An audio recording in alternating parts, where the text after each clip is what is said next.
En Coupe de France, la victoire d'un petit poussé, c'est un tatouage indélébile pour les joueurs. Cette photo est prise le 20 mars 2012 au stade Michel Dornano à Caen et Quevilly vient d'éliminer l'Olympique de Marseille par 3-2. Quevilly, c'est un peu le maillot jaune des petits poussés en France, mais Marseille, c'est le recordman des victoires en Coupe de France. Ils ont gagné 10 fois. Et donc, il faut se représenter la joie incroyable de ces joueurs de Quevilly qui sont dans un état d'extase et qui sont déjà rejoints d'ailleurs par les remplaçants, bien sûr, mais par des supporters qui ont franchi les grilles du stade Michel Dornano. C'est une grande année pour Quevilly qui va battre en demi-finale Rennes par 2-1 et qui va perdre en finale contre Lyon au Stade de France devant 78 000 spectateurs 1-0.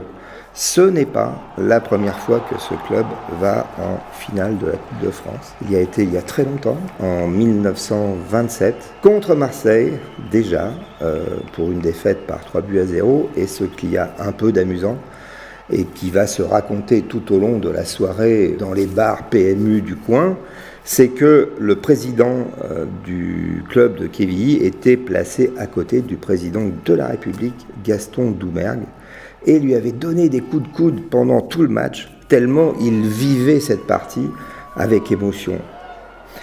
La Coupe de France, et je trouve que cette image le représente bien, la Coupe de France, c'est évidemment David contre Goliath, mais c'est une forme de lutte des classes beaucoup plus joyeuse. C'est vraiment les pauvres contre les riches, et chaque victoire dans ce cas est plus qu'un moment de gloire. Chaque victoire rentre dans une forme de tradition orale, beaucoup plus que le roman national qui est sujet à caution. Il s'agit là d'une mémoire populaire.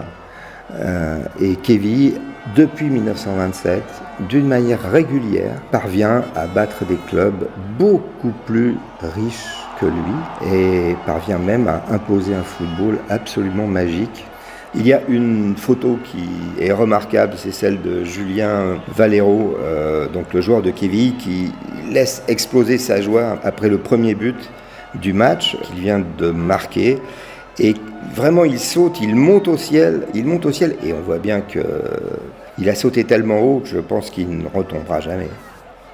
Donc il y a dans ce club quelque chose qui participe d'un esprit, qui participe d'une chose impalpable, qui n'est pas de l'ordre de la durée, mais de l'ordre de l'instant, du bon soir, du grand soir, et qui est la définition même de la Coupe de France, qui est de se créer un destin et de transformer une vie en destin. Et ce destin, on se le racontera jusqu'à la fin des temps.